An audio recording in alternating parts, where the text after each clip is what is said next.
Today's gathering has already set in motion a chain of events which will transform the minds that will ultimately transform the world. So with that said, let's jump into the program and talk about phase one of the Henrik Clarke Enhanced History Project.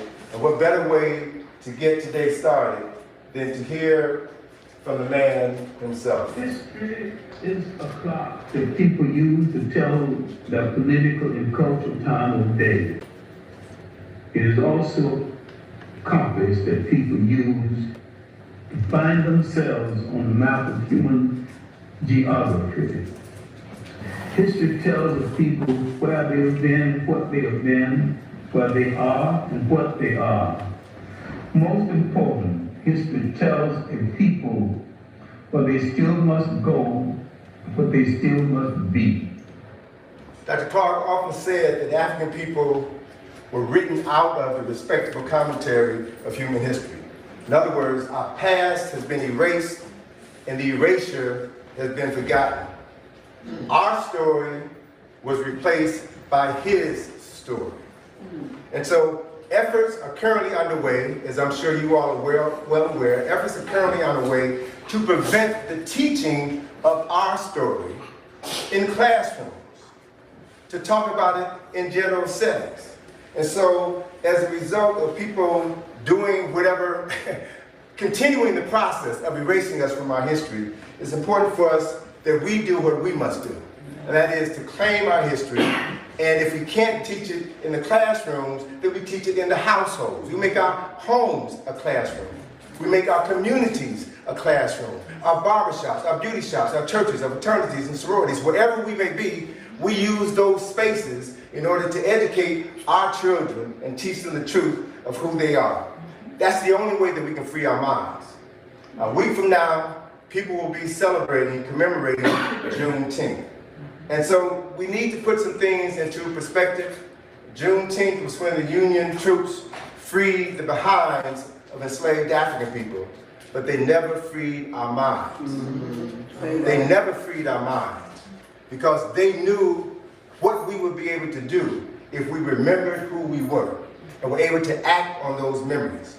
So the purpose of the Henrik Clarke Enhanced History Project is to tell us what it is that we need to know so that we can move into a future of our own design.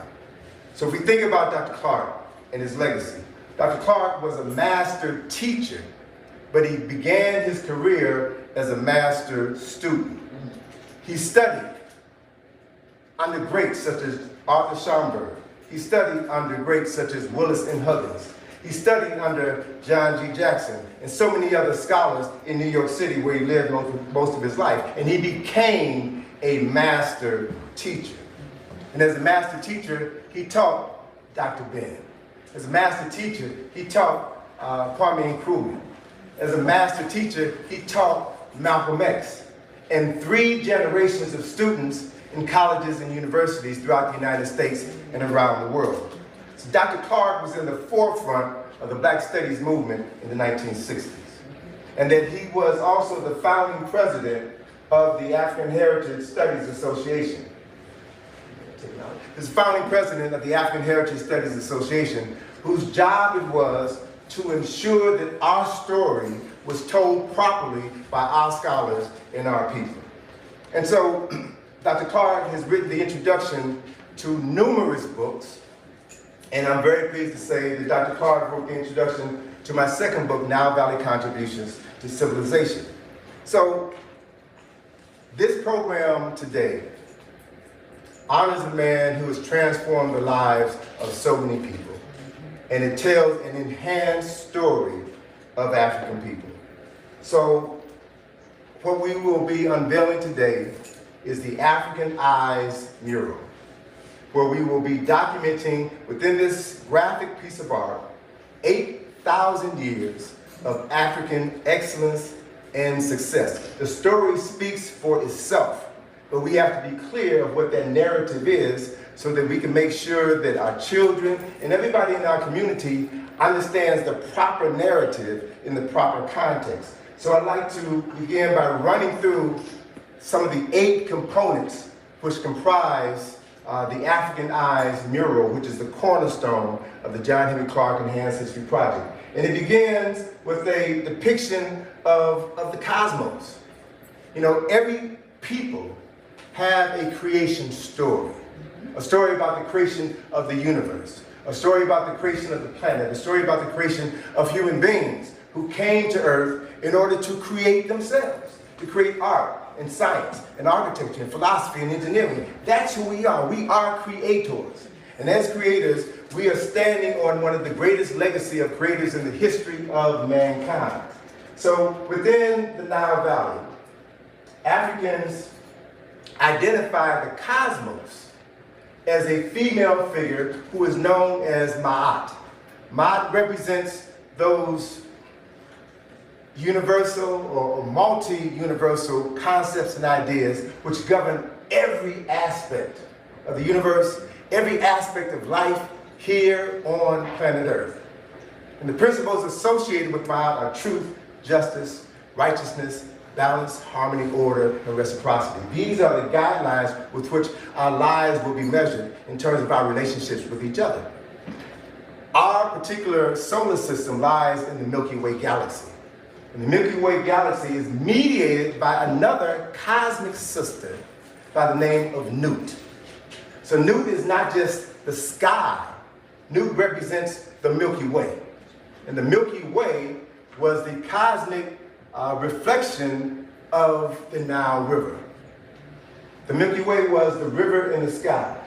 And the knowledge of both of these sisters, Nut and Ma'at, was mediated by a sister by the name of JHCEH, who was responsible for documenting this story, the science and the philosophy and the history of this narrative, so that human beings on Earth would understand who they are, what their relationship was to each other, what our relationship is to everything within the environment on Earth, and what our relationship is to the universe. Everything is connected. Everything has a source. Everything has a power. And so it is through this process that we can begin the process of understanding ourselves. The second point that's referenced in this mural is the mirror and the tekken. Mirror is the African word for pyramid. Mirror is a word which means the place of ascension. So pyramids were not tombs. Pyramids were structures that were built over tombs in order to facilitate the ascension of the soul buried in the burial chamber underneath the mirror into heaven. Where into heaven? Into a specific region of heaven, such that this idea is finally beginning to gain currency, such that some scholars, some Egyptologists are beginning now to refer to pyramids as mirror, and they're calling mirror resurrection machines.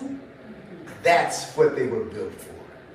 The tekken is also known by its Greek name obelisk. The tekken is the oldest symbol of resurrection known to mankind. That symbol represents the resurrection of Asar. So what we need to understand is that the story of Asar and his bride Aset is a story about a man and a woman, but it's also a story about us. It's a story about leadership, and it's a story about a divine relationship between a king and his queen, a woman who was his co-equal. And she was responsible for the resurrection of her husband and the preservation of his memory. She was responsible for bringing to existence the means by which her husband could live again for all eternity. So what I want us to really understand and hold on to is that sisters were key to this whole process of life.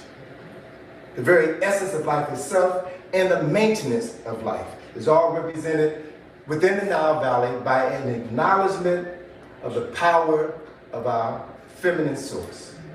And so we also have within this system, this star system known as Septet and Sahu.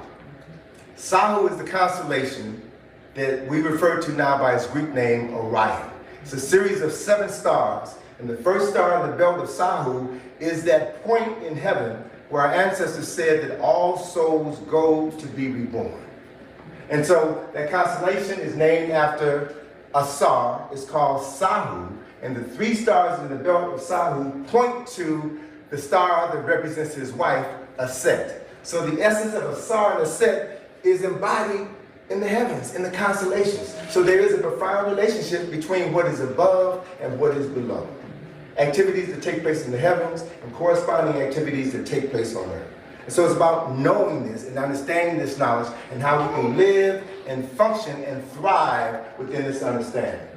And another key component of our connection to the cosmos is Nabta Playa. Nabta Playa is in Nubia, near the border of Kemet and Nubia or Kush. Nabta Playa is significant because it is the oldest astronomical calendar in existence. It's over 5,500 years old. And this stone calendar, which now sits in the middle of the desert, is oriented to the heliacal rising of Sahu and Sapeti. And the heliacal rising of these star systems heralds the annual flooding of the Nile, which is the source of life throughout the Nile Valley, which spans 4,200 miles and runs through 11 countries in Africa. So when I talk about the Nile Valley, I'm not just talking about Kemet or Kush. I'm talking about Ethiopia. I'm talking about all the countries through which the White Nile and the Blue Nile runs through. So Nile Valley culture is a culmination of all the cultures and all of the people who lived along this 4,200 mile stretch of water and land. And so the people who developed Nabta Playa were the precursors to Kemet.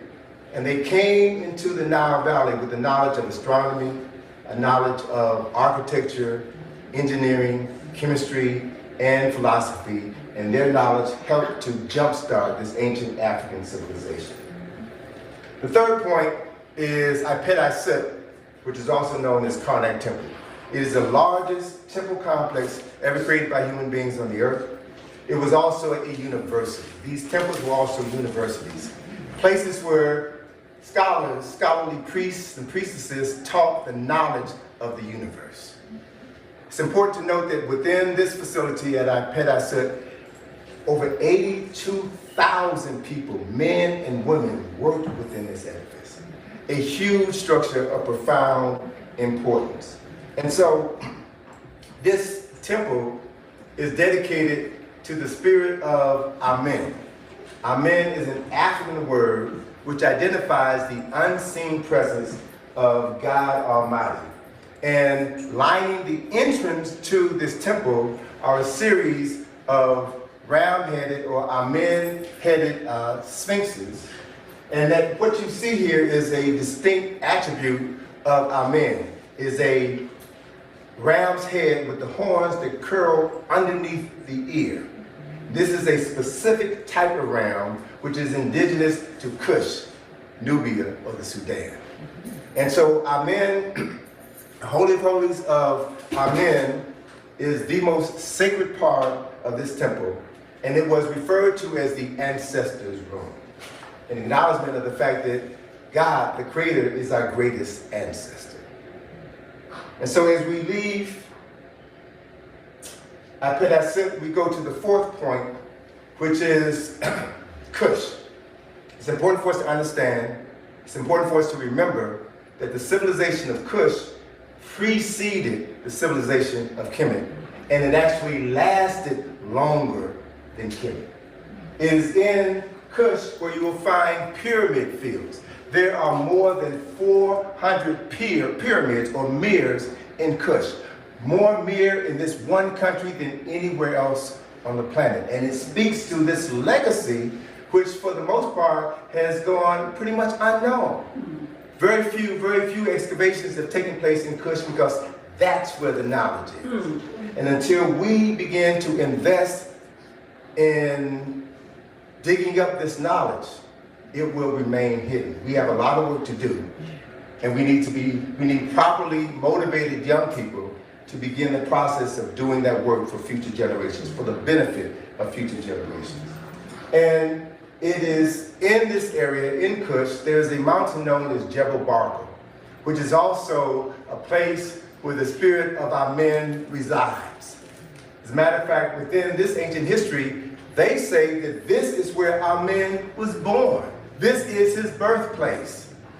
And at the foot of this sacred mountain, is where every year the priest would engage in a festival, a ritual, an activity which would renew his power to the ancestors and allow him to become the vessel through which the ancestors will work through so that he can lead his people in the proper direction and keep them aligned to Ma'at. This is a part of the story that needs to be told. Another important component of the story is the Olmec culture and civilization, which coincided with a significant period within the history of ancient Kush. So that they are in the Americas, they are in Mexico, over 20 of these heads, the tallest of which is 7 feet high, heads of African people. And thanks to the research of Dr. Ivan Van Sertima, who in 1976 wrote a book which he said ended his academic career. The book was entitled, They Came Before Columbus, the African Presence in America. It is in this book where Dr. Van Sertima documented the fact that Africans from the Nile Valley built ships, navigated the Nile River, the Mediterranean Sea, and the Atlantic Ocean, and made numerous voyages to the Americas, bringing their cargo of knowledge with them, which helped to jumpstart civilization here in the Western world. So the people now known today as the Olmecs were members of the royal family within the indigenous population of this country. And they were responsible for introducing the calendar. They were responsible for introducing architecture and engineering, concepts which brought creation, which brought culture to this part of the world. And they made numerous journeys into the Americas between 1200 and 400 BC. That is a part of the historical record which has been erased. And it's our responsibility to do the research and make this information available to those with the greatest need to know. And then we also have been learning about Africans leaving the Nile Valley and migrating westward, bringing that scientific knowledge, the philosophical knowledge, the spiritual knowledge into the Niger River Valley, all along West Africa, to Ghana, to Senegal, to Nigeria, to Togo, to Benin. And the last group of Africans from the Nile Valley came into Mali, and they brought their astronomical knowledge, which has had a profound influence on the people that we know today as the Dogon.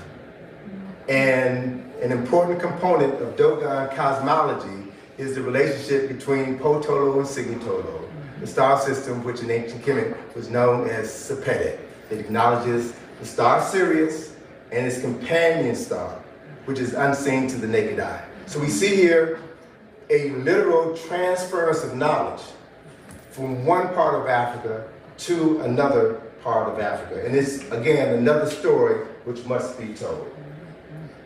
And then point number 7 is the Ma'afa, the Great Disaster, which African communities were destroyed for 444 years.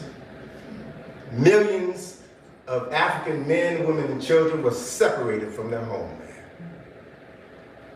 sold as cargo, and their bodies were used to build the nations in North America, South America, and every island in the Caribbean. It's important to note that the Ma'afa represents one small piece of our story. It's not the most important part of our story, and it should never be the beginning of our story. As I often say, the story of African people were a book of 1,000 pages. The story of our enslavement will begin on page 996 and only be 2 pages long. Yeah. So the purpose of the John Henrik Clarke Enhanced History Project is to tell the story of the first 996 pages of our story so that we have some context. And context, in this sense, brothers and sisters, is everything. Context is all that matters. We need to know who we were before our world was turned upside down and our memories were erased. So no conscious people begins their story at their lowest point, particularly when they were the highlight of human history. That is a story that others don't want us to teach, so we must do everything within our power to teach it ourselves to our children, to our cousins and aunties and uncles and grandparents and everyone who can benefit from this knowledge. The importance of this is that to not know what happened before your ancestors were enslaved is to remain mentally enslaved. And as Baba Asa Hilliard said, mental slavery is worse than physical slavery. Because your hands and your feet may be free, but the shackles are on your mind. So if you don't know who you are, if you don't know that you are an extension of the legacy of your ancestors, then you will live down to the concepts that have been imposed upon you by the people who enslaved you and those who came along and freed you 2.5 years after the Emancipation Proclamation. So context is everything. And we must take responsibility for this historical narrative.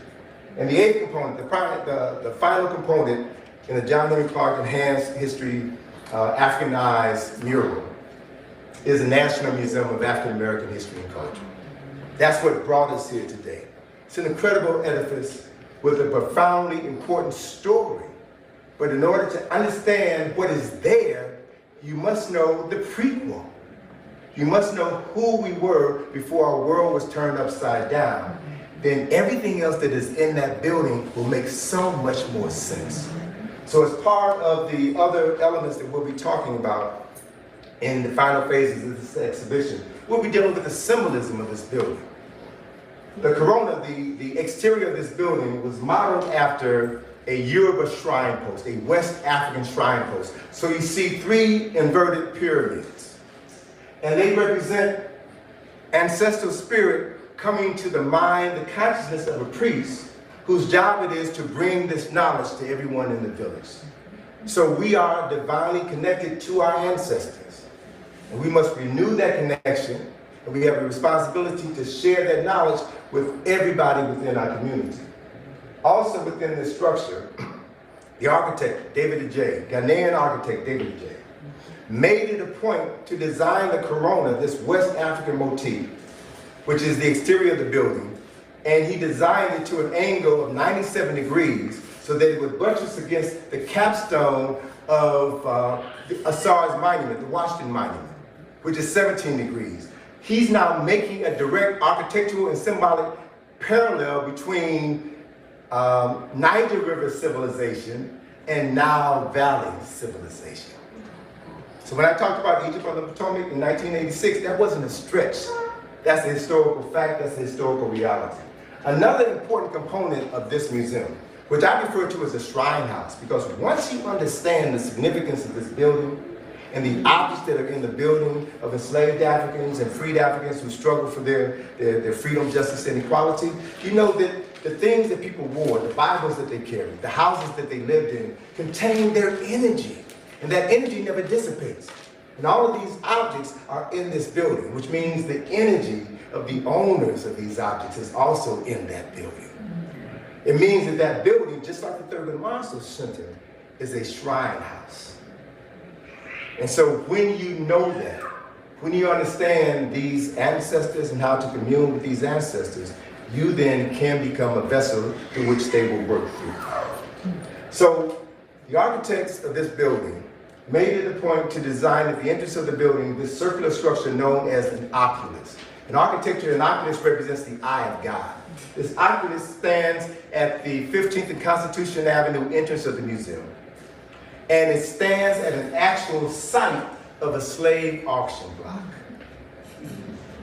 Underneath the oculus, in a room which people are invited to enter after they have visited the lower level of the museum, the contemplative court, you're asked to come into this space to rest, renew, and recharge. And as you sit in this room, water flows down from the oculus. Water flows down from the eye. What do you call that? Tears. Yeah. The tears of God falling into earth at the site where his children were sold and families were separated. Thousands and thousands of tears were shed at this site. So there are so many sacred components to this shrine that we need to know of, so that when we visit this space, we can visit it with the proper mental attitude and be able to access the power, the energy, the consciousness, and the spirits that are there waiting for us to return to our right minds so that we can receive them. So, on October the 29th, we will unveil the second phase of the John Henrik Clarke Enhanced History Project, where we will use the other space on the walls of the second floor of the Thurgood Marshall Center to tell the rest of the story. We're going to tell the story of the accomplishments of free Africans during the time of enslavement here in Washington, D.C. I don't just focus on what folk did to us when we were enslaved. I like to focus on those during the period of enslavement who did incredible things despite enslavement, despite Jim Crow, despite segregation. We did some phenomenal things, and we're going to tell the story of those men and women right here in the nation's capital who lived phenomenal lives that everybody needs to know, especially us. So we're going to talk about Benjamin Banneker, who we know now his grandfather was a descendant of the Dogon from Mali. Wow. That's why Banneker was able to do the astronomical observations in order to lay out the 10-mile square that became Washington, D.C., the capital of the most powerful nation in human history. We've got to tell these stories.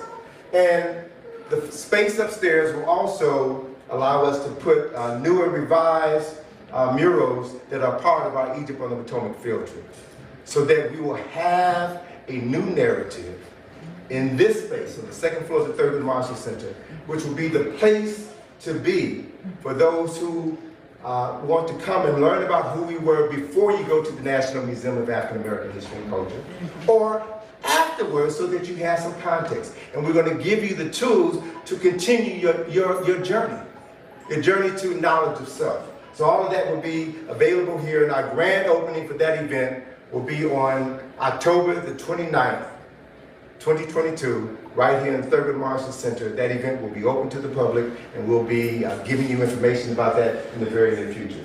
So I'm going to close by giving you a sneak preview of the 25-foot long mural, which is on the second floor of the Thurgood Marshall Center, and give you some context of what it all represents. Again, we've accessed this information in order for us to free our minds. And once our minds are free, there's nothing that we won't be able to do.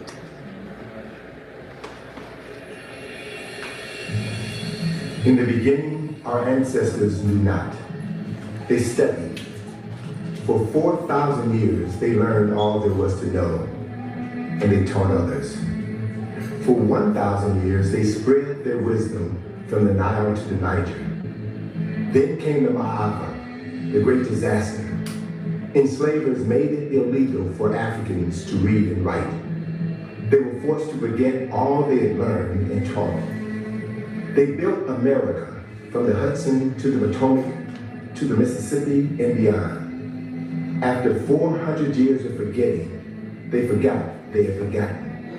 That changes today. I will remember for them. I will read for them. I will write for them. I will speak for them and teach for them. I will make certain they're never forgotten again. For I am the vessel through which my ancestors live, breathe, and do their best work.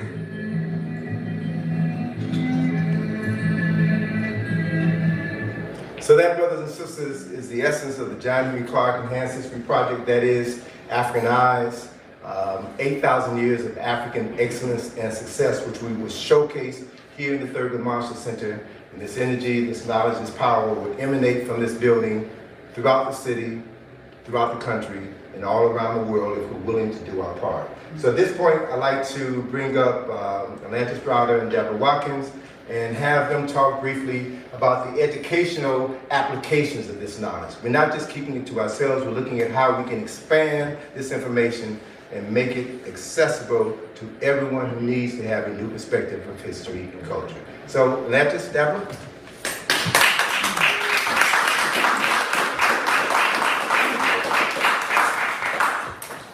Good afternoon, everybody. Good afternoon. Good afternoon. I see y'all up there. First of all, you know, who follows Tony Browder, right? I mean, we'll do our best. So I'm honored to be here today.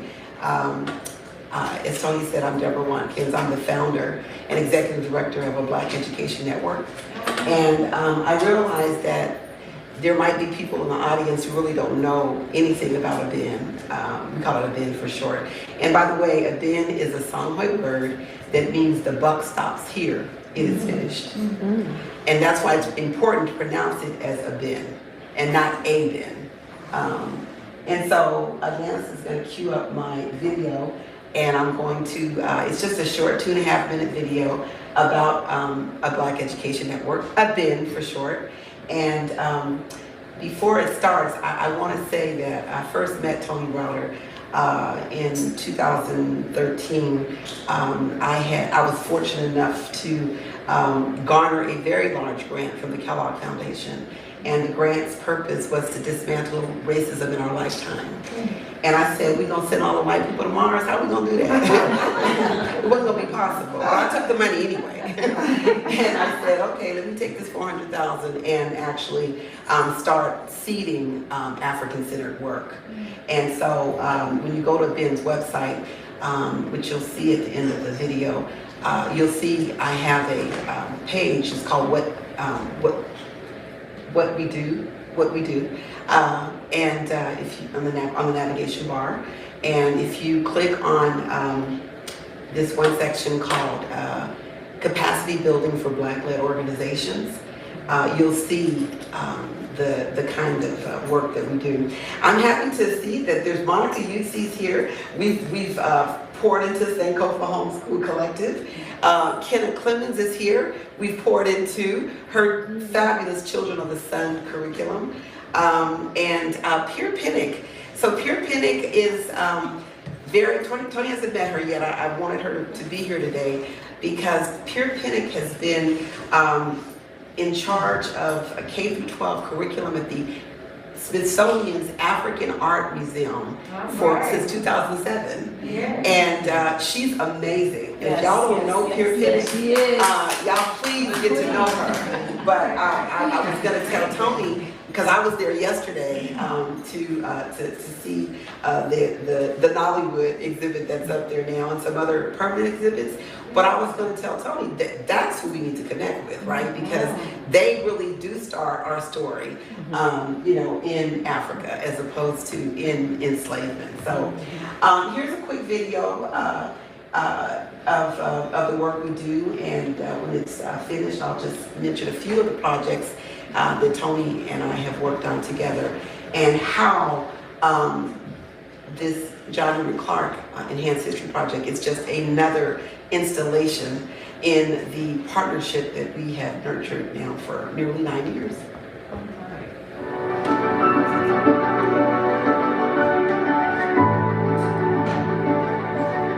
When God first gave me the vision 20 years ago for what was then called the California Alliance of African American Educators, CAAE for short, I had no idea that it would have enough impact to spin off 2 nonprofits, the Dr. Frank S. Green Scholars Program and Black Students of California United, to close opportunity gaps and send hundreds of STEM competent Black students to college, to train hundreds of people who work with Black children in school settings, and to garner seats on countless committees related to Black education from California to New York.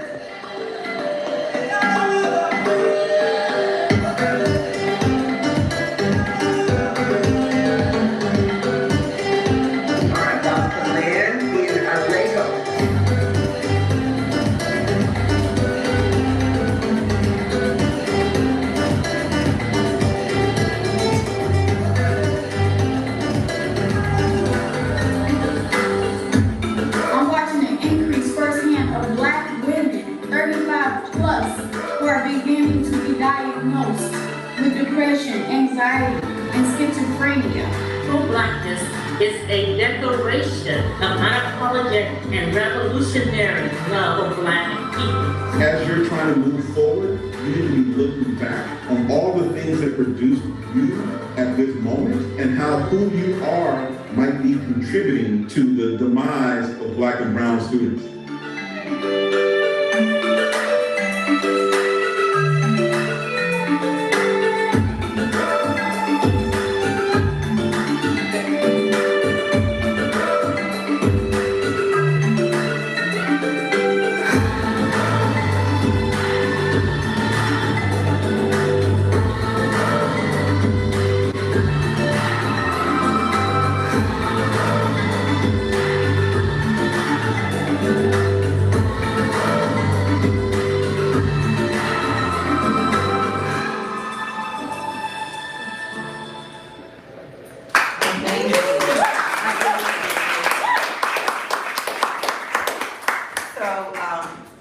The main program that really relates to the John Henrik Clarke Enhanced History Project is what we call the Cultural Imperative Program, CIP for short. And so 8 years ago, I started having Tony come out to California every month for 4 years. And he taught on Thursday nights. He would fly in Thursday, and on Thursday night he would teach the parents from his book, From Abroad to File. Yes. And then on Friday, he would teach the kids in 3 high schools in my school, the school district where I taught. And when I say that his instruction transformed the lives of not only the children, but also the parents. And so we brought the children here twice for conferences. We did the Egypt on the Potomac trip with them, some of their parents. And these children have gone on to continue to have this consciousness about them. You have to understand, California is ultra white. And it's just as racist. Somebody said that, Malcolm X said that the South is anywhere south of the Canadian border. Anywhere south of the Canadian border. And Pharaoh Sanders is here today. Pharaoh, just turn around and wave, take your mask off and wave. This is the woman responsible for Selma's Jubilee, the Edmund Pettus Bridge crossing. This is the attorney. And when I talk about living in the belly of the beast, this woman has done that. So Abin is also investing in her work. And so that's going to be Atlantis' next project. Atlantis just finished, she works for us part-time, and she just finished an amazing culturally relevant STEM program. The only culturally relevant STEM program in the world. We've done the scan. There's nothing like it. And Atlantis is the chief architect of that amazing STEM program.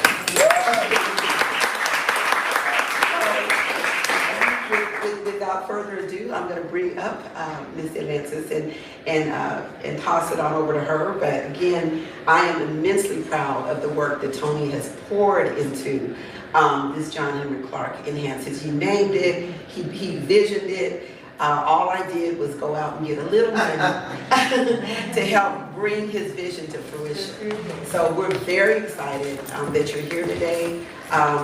You're among the first people who will get to experience the mural, at least phase 1. But come back in October when we open the whole exhibit, and it will be spectacular. How many of you were here for Dr. Runoko Rashidi's event that we had December of 2019? Just a few of you were here for that, yeah. And little did we know that would be Dr. Runoko Rashidi's final presentation with me and Tony working with him. So his work I've been poured into as well. So what I like to do is to, now I don't have a business card for that, but I like to raise money for African-centered people and African-centered work. And it's a gift that I've been, endowed with by the ancestors and God. And so I don't take that gift lightly. Leave the door open and the ladder down.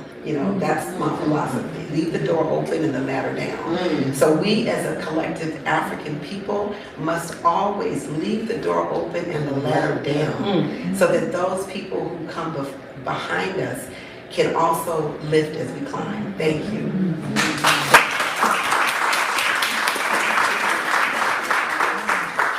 Right, thank you for that, Deborah. Good afternoon, everyone. Good afternoon. All right. I want to first begin by acknowledging my dad. I don't think that I told you that I'm so proud of you.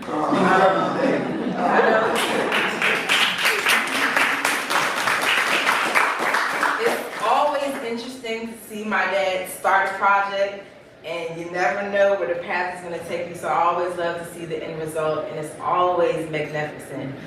Those of you all who know my father know that he is a writer, he is a lecturer, he's an artist at heart.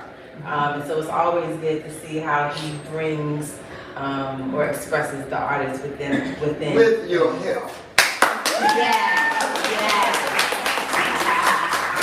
So those of you all who know my dad and I, you all should know that we have a very close relationship, and my dad is the primary person who helped to spark my curiosity, to nurture my curiosity, and he is the one that helped me to understand that if you are curious and if you're ready to learn, then you will find that every day is filled with teachable moments. Yes. And so as an educator, I also learned the importance of teachable moments, and also learned that you don't need a textbook to teach people, right? Yes. So today we have made history by not only unveiling a beautiful work of art, but we have also created a visual tool that will soon be accompanied by a curriculum or activity guide to help children and adults explore Africa's eyes, 8,000 years of African excellence and success. So I just want to take a moment to share 3 benefits of seeing the world through Africa's eyes or African eyes. So the more you know your history, the more you love yourself. And the more you know your history and love yourself, the more you will begin to recognize your true potential. When you begin to discover your true power and your purpose, you will activate the genius within and tap into your gifts and talents and inspire others. So when society tells us that we're not good enough or we're not smart enough to do certain things, knowledge of self reminds us that we have an ancestral track record of excellence, success, resilience, and persistence. The second reason why we must see the world through African eyes is because we are seldom, as you all know, we are seldom taught the truth about our history, and it generally begins with slavery. And I've been able to witness firsthand how learning through Africans' eyes impacts the self-esteem and overall consciousness and behavior of both children and adults. So to paraphrase Dr. John Henrik Clarke, Africans have been written out of the respectable commentary of history, and we must see the world through African eyes because history helps us understand where we've been and what we've been, what we are and where we are, and most importantly, where we still must go and what we still must do. So if you all take a quick glance at history, it will tell us very clear that what collectively we have a whole lot of work to do, but each of us can do our part and educate and liberate our people one mind, one book at a time. And the last reason why it's beneficial for us to see Africa, see the world through African eyes, is because the average American has been socialized to view the world through the eyes of Europeans or white Americans, and as a consequence, they have embraced European culture and are guided by Eurocentric standards of beauty, success, diet, and education. So viewing the world through African eyes involves a paradigm shift that gives you permission to embrace and celebrate African history and culture, African people, and the African DNA that runs through every cell in your body. That shift involves centering African thought rooted in self-preservation, survival, and advancement for Africans and all of humanity. They say the eyes are windows to the soul, and if that is true, may Africa's eyes take you on a journey to explore the world that has been hidden from us and is now ready to be explored through the John Henrik Clarke Enhancement History Project. It will be your guide. Thank you.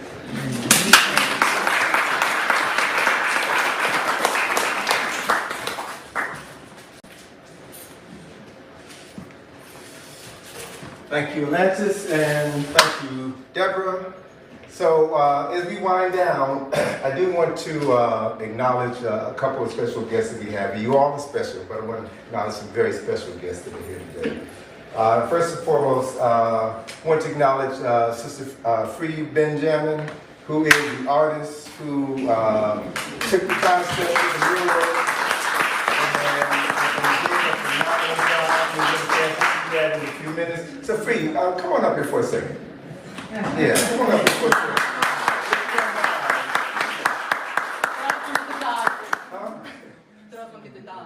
No, you never get to die. Share that chant that you wrote. Oh. Yeah, share that chant.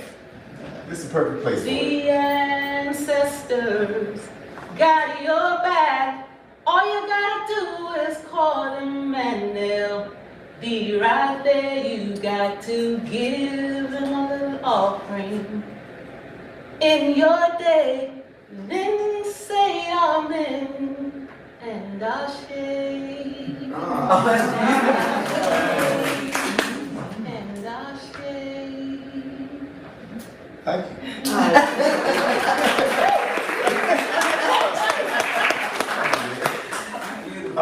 So that's the beauty of being prepared. You never know when somebody's going to call on you. And you just come up and do what you do. Another special guest we want to acknowledge is Ayana Northern, the wife of Brother who's here, and she shared with me. Ayana, please stand. And she shared with me when she came in today, would have been her 46th anniversary. So we're so glad that you're here. And Brother is prominently featured in our mural. Brother is playing the role of Gabriel. He's the ancestors who's calling all of the ancestors to rise up and take us to where we need to go. And that was his spirit, and that has always been his gift. So I want to put you on the spot. If you want to say a few words, you're yours. Yes, sure. One of the things that you said in the beginning about there's no such thing as a coincidence. Things happen for a reason and purpose. And I didn't realize at first that today was our anniversary. It was, I was looking at my calendar, trying to get stuff together, and I saw it clicked, June 11th. And on my calendar, and Ayana's anniversary, and Liz. So all I could do was say, thank you to the ancestors, including my precious mother. Loving Boo. Thank you. And so thank you. Thank you. One of my biggest honors was to be able to include in that because I love music.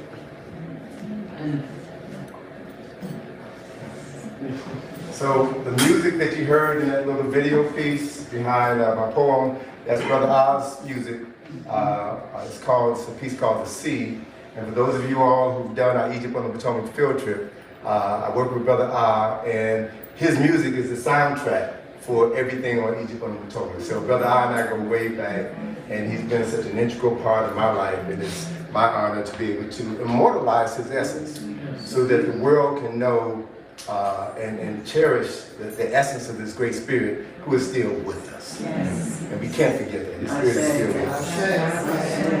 And so also I want to acknowledge another special brother from Ghana, Brother Kojo Yanka, who's here. And he has a new museum project. So brother, I'm going to invite you up to talk with us very briefly about this project and why it's so significant. And welcome you to DC. This is my first time meeting, brother. We've been communicating by email for the past 9 months or so. So it's a pleasure to meet you, my brother. So please, say a few words. Good evening. Thomas, this is a surprise. I just was invited to come and just sit in, and I didn't know he was going to make a big story out of it. Yeah, my name is Kojo Yanka. I used to be in government several years ago. I quit, and then I set up my own university called the African University College of Communications. It's 20 years this year, but since 2019, I've been working on a project called the Pan-African Heritage World Museum. and this is going on in Ghana. It's going to be what I want to call a site of pilgrimage for Africans and people of African descent. Because since I read Dr. Woodson, His Education of the Negro, I realized that it was not only the Africans on this side who were miseducated, but those on the continent were also badly miseducated. Yes. And sometimes I feel ashamed that when one gets to what we call the Cape Coast dungeons and Almina dungeons in Ghana that a lot of African Americans troop to, I see a door of no return, and it means more to me than just a door. Yeah. It's like whoever were in charge made sure that we didn't know anything about what was beyond the seas. So there was no history, and there is still not much history about people of African descent who left the shores of Africa.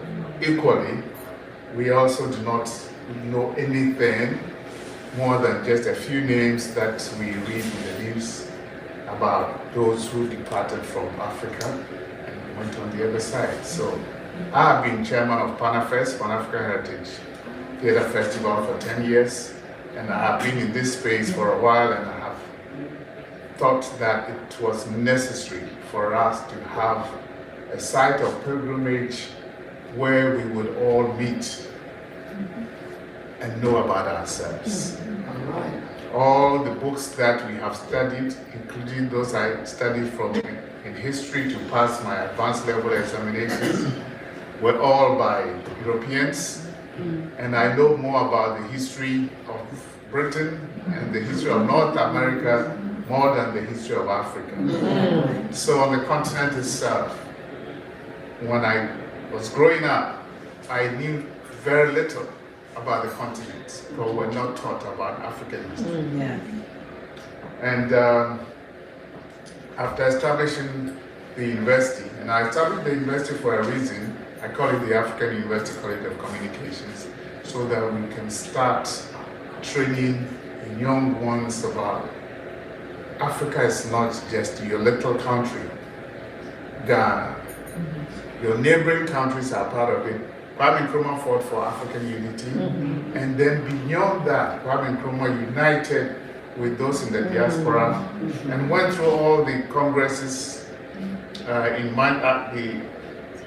the congresses in Manchester, in London, in various places. The last one being the 1945 Congress, after which Kwame Nkrumah left Du Bois and George Padmore and others and came to Ghana to lead us into independence.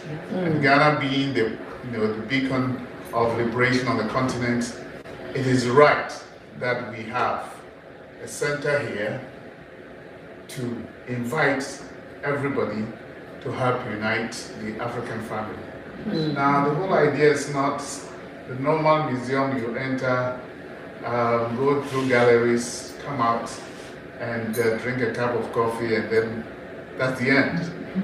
No, we're creating more than that. This is a 10-acre space. So apart from the five floors of gallery, which will tell the history of Africa, not from slavery, but thanks to resource persons like Tony and Runoko and a lot more others that we are working with from the beginning of history. We want to reclaim the right to say we own civilization. We want to tell the world that this is where we came from. The River Nile was the gateway, and the creation story that you saw here, we have several levels of creation stories in our various ethnic communities. Let our people know that we had all this. So we have a history from the Nile to the present. So we are telling our story about the empire, about the creation, about the empires, about migration, about the congresses that our leaders held several years ago, the achievements of our scientists, the inventors that were hidden, the legacies that were stolen. All that is going into the museum and to the present day. So, apart from the museum building, you get out and there are other components which are even more exciting. We have a 2-acre space for African herbal plants. Why herbal plants? Because they are part of our heritage.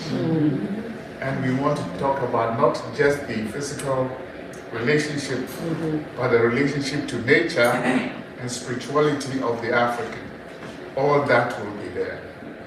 We'll have chalets in the 2-acre spot so people can live there if you want, live among the herbs.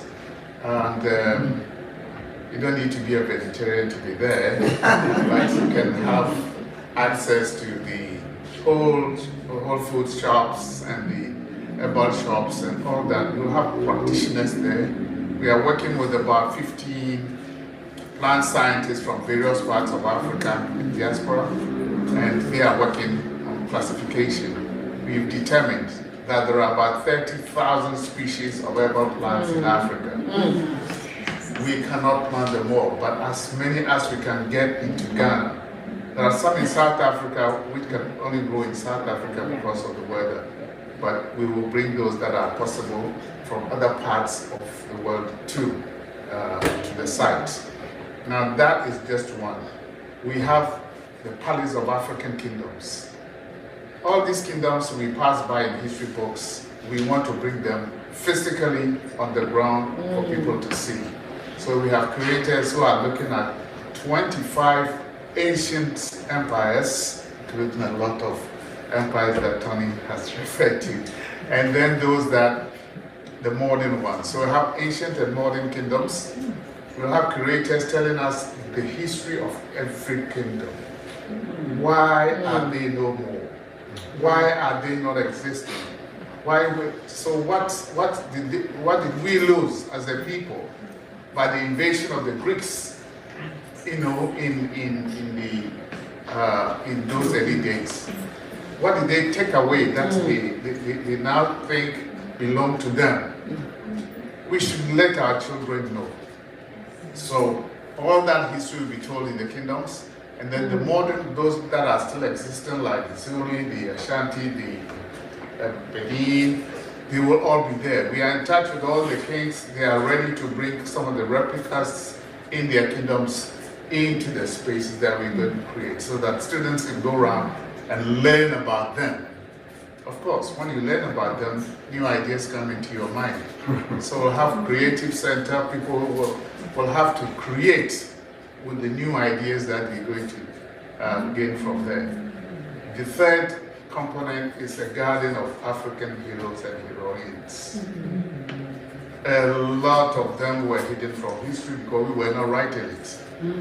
Now all the stories, the whole museum are written by Africans and people of African. Tony is one of our resource persons. Brunoko wished that all his collections would be put in that museum. We are still working on it. And so in the Garden of Heroes and Heroines, we are going to have sculptured statues of all of them, about 200 plus, so that as you walk up to the museum, you read the story about all these heroes and heroines, and you learn a lot more. That is only one side. There is another interesting side, that is African cuisines. We're going to have an African food court. So when you wake up in the morning, you can go to South Africa for your breakfast, and go to Nigeria for your lunch, and probably end up in Jamaica for your dinner. Okay. All in the same spot. So that's another feature. Then we have in the drawing we have a big dome convention center, 20,000 seater. That will be available for festivals and big concerts, bringing the family together. We're going to have about 3 major festivals every year to bring all of us together. Carnivals, concerts, everything. So we are still raising funds. The ground has been prepared. We are planting now, and in advance, to the finishing of the project, we have launched a digital museum. Probably the first one, right? First digital museum. If you go to pahmuseum.org, pahmuseum.org, that is our museum. So our Pan-African Heritage Museum is already online, and our first 3 galleries are open. We are opening its second part in August because August 31st is the UN Day for people of African descent. So we are launching the second part there. Now there are 3 pillars for our whole museum business: educate, heal, and inspire. We want to educate the youth. Some of us have already made up our minds. We don't blame you and me. But we want to educate them. All those, whether through our virtual museum or the physical, you have to educate yourself. You have to heal. We want to heal. Physically and spiritually, we want to do that kind of healing. And then at the end of the day, we should come out of the space inspired, because we're going to lift the level of self-confidence of our people. We believe that they do not know because they have been denied knowledge of their heritage. They have been denied knowledge about each other. Misunderstanding, a whole lot of things that will go on come from the fact that we have not learned our history. For most of us, African schools do not teach anything about African Americans, nothing. And of course I told you about Africa itself. So until we travel around the continent, we probably are lost. We go to South Africa, they call themselves South Africans, the rest of Africa they call Africans. It's not their fault, because they've been told that those are Africans. We are South Africans. We went to Namibia for a project, and Namibians don't know any other country apart from South Africa. It was part of the whole business of separating us, don't know ourselves, and then keep us apart. We have set up a mission to bring the family together. And I invite you all to be part of it.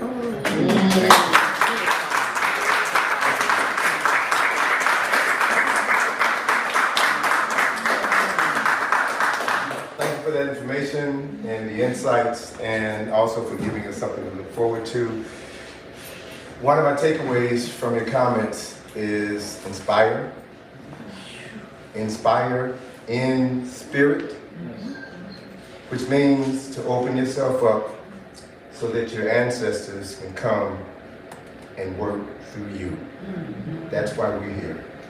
We are the vessels through which our ancestors live, breathe, speak, and do their best work. And they're on the other side, unemployed. We need to work them overtime. And these times demand people with a clear consciousness, people who are fearless, and people who are ready to do the work. So, I'm glad to be back into this space. I'm glad that you all were the first gathering, post-COVID gathering here in the Thurgood Marshall Center, sponsored by IKG. There will be more activities to come. And before we go upstairs, I want you all to see the mural. You're here, so you got to see Sister Free's work. You got to see it. So I also want you to know that for the past 14 years, I've been involved in the JHCEH Restoration Project, right? Doing excavations in Egypt. The theme behind the JHCEH Restoration Project is to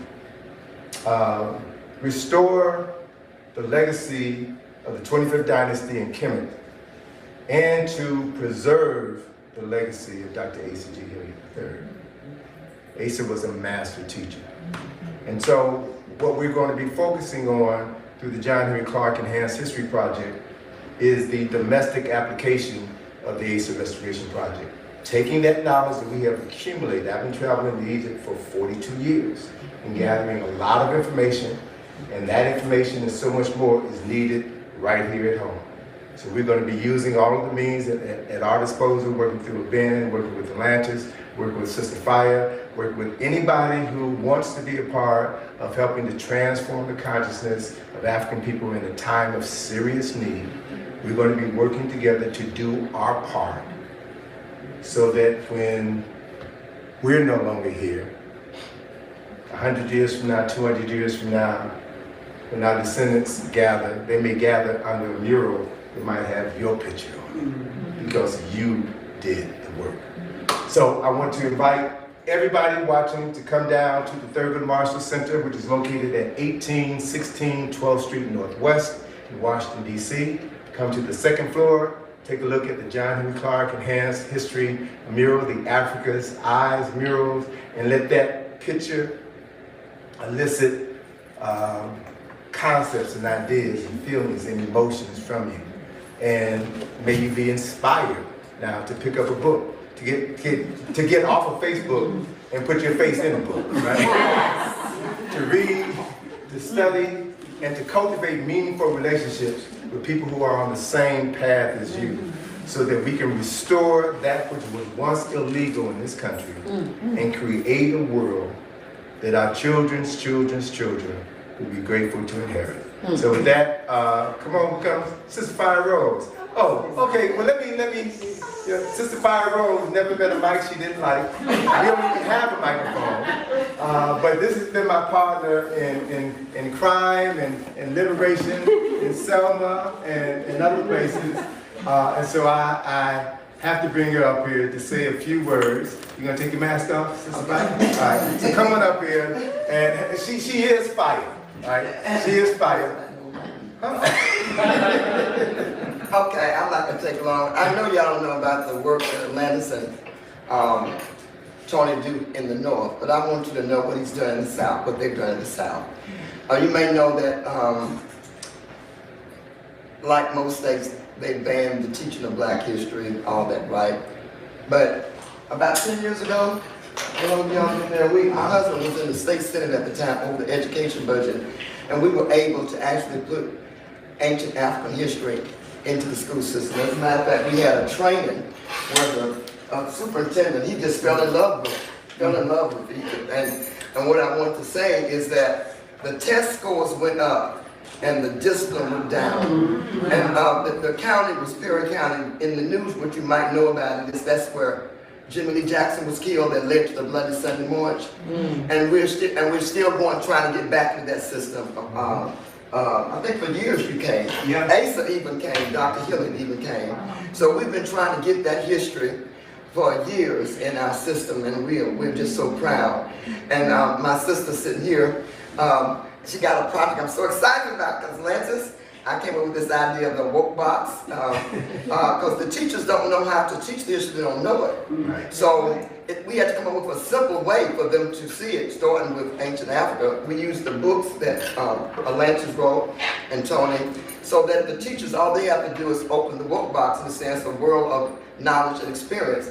And once a week, they just open the box, pick up a history fact, and begin to share, because the teachers don't know the history either. I just want to share and thank them publicly. Somebody said, y'all came all the way up here for this. I said that what these people are doing is so extraordinary. Yes, I came up.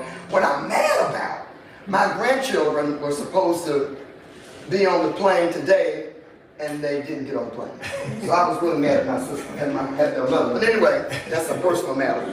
But I just wanted to, as we transition, I wanted to share a song with you I wrote about this history, and I think it would be a good way to transition. All right. Even though I'm not a singer, but I got a lot of soul. Yeah. And it's called There's a River in My Mind, and I want y'all to join me because I'm not a soloist. And when I say mine, I want to say John Henrik Clarke told me I'm somebody. Can we just use that name? Okay, so it's a very simple song. I gotta get it low enough. There's a river flowing in my mind, There's a river flowing in my mind. John Henry Clarke told me I am somebody. There's a river flowing in my mind. Y'all got it, yeah, in my heart. There's a river flowing in my heart. There's a river flowing in my heart. And it's telling me, and it's telling me I am somebody. There's a river flowing in my. Let's do that man one more time. We end with that man. There's a river flowing in my mind. There's a river flowing in my mind. Tony Brown told me I am somebody. There's a river flowing. There's a river flowing. There's a river flowing in my mind.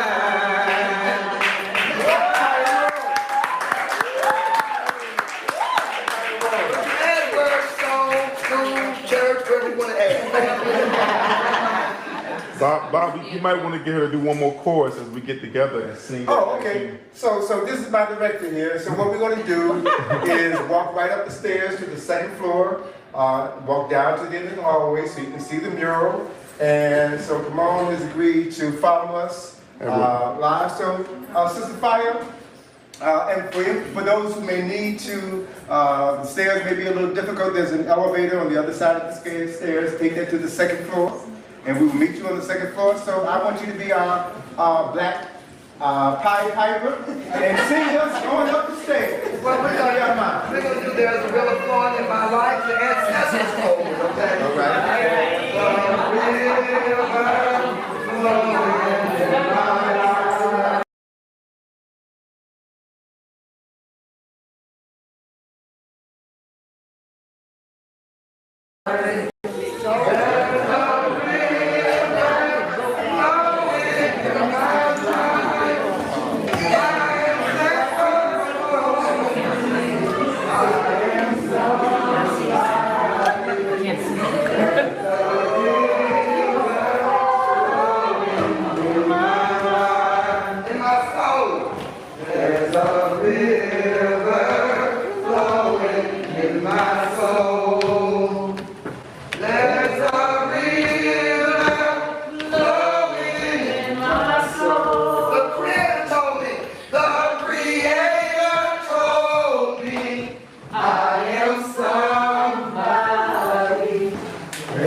So let's go on down to the end of the hallway. There's a river flowing in my mind. There's a river flowing in my mind. So you can't tell me, I ain't nobody. There's a river. 25 feet long, Africanized mural. Take a look, take pictures, Facebook, let folk know that it's here. Extend an invitation to everybody to come out, partake of this history, internalize it. There's a description on the wall over there that describes the 8 periods that we're talking about. And the piece that I narrated on the short video is on the wall underneath Brother Ah. So take a look at that, internalize that, and share it with every life that matters to you. Awesome.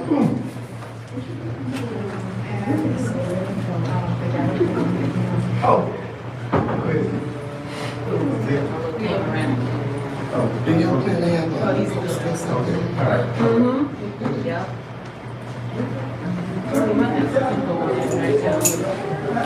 at y'all. Just all right. Happy belated birthday, brother. I really appreciate it. All right, thank you for coming out. Thank your wife for making it happen.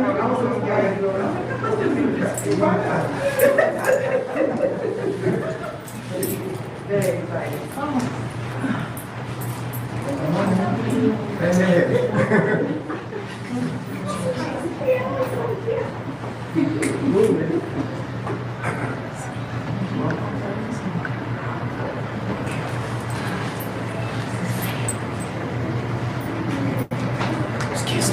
Excuse me.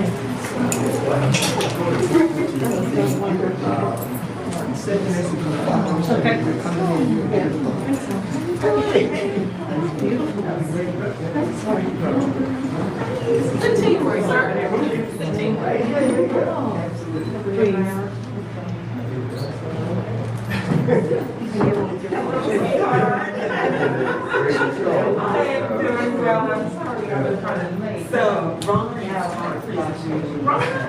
Frederick, and she said, oh my gosh, Free's working on that project with Tony Brown. But you know, she just, and her mom. She was asking you or telling you? It was. She was asking you or telling you? No, she was telling me.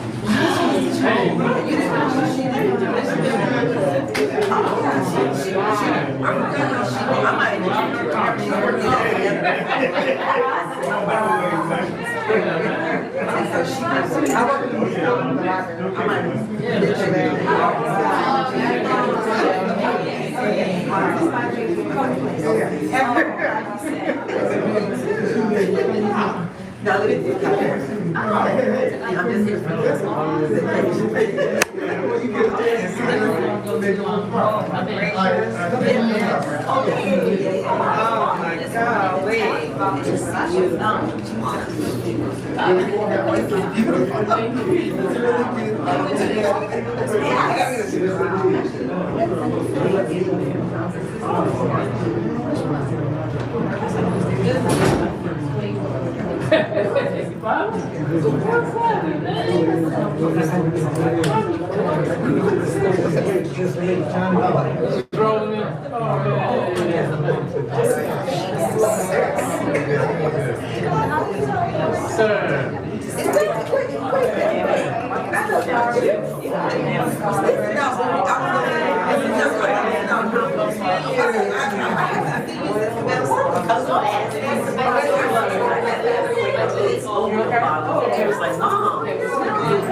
I need another one. That's my phone. Right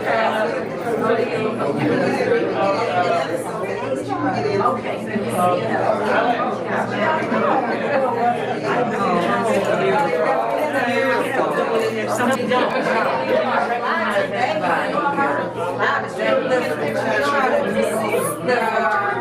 I know, I didn't know.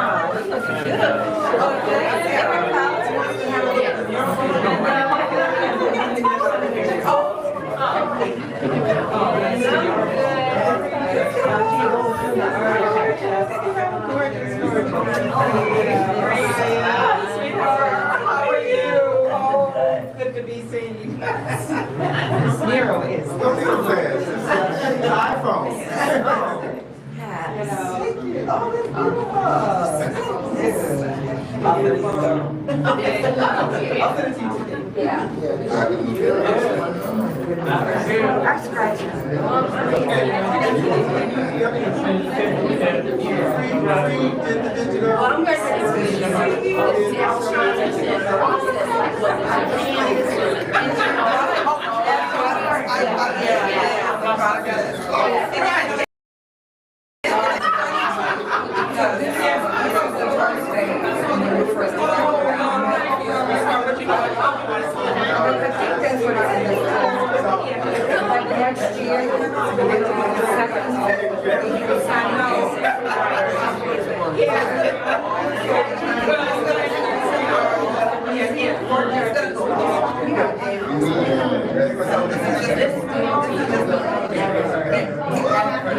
Okay.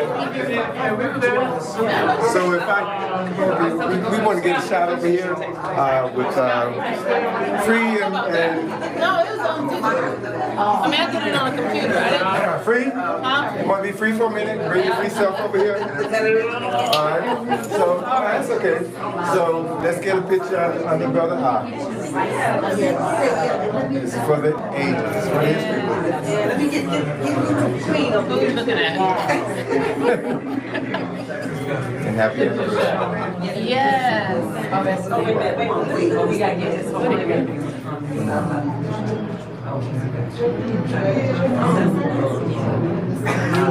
Could you all look this way? Okay, sure. Did you get that? Okay, good. Sit down. I didn't get it in time.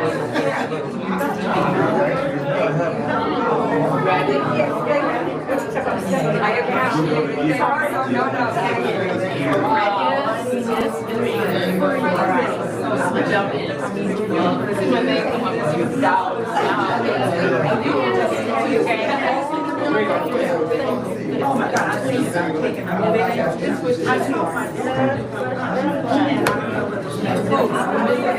Bob, one more time, location and hours they get access to. We are here at the Thurgood Marshall Center on the second floor, 1816 12th Street Northwest, between S and T on 12th Street. The building is open from 9 to 5, Monday through Friday. Saturday, they're typically open from 9 till about 3 or 4 in the afternoon. Come up here, no charge, open to the public. Come here either before you go to the National Museum of African American History and Culture or after, so you can have some context. We have more information that's coming. So the grand opening of everything will be on October the 29th, 2024. So stay tuned, there's more to come. You get the last word. Last word. All right. What do you want me to say? This was probably this is my biggest project to date, size-wise, and it was such an honor to create something that would be here decades after. It was such a pleasure to be on Team Tony. You love me.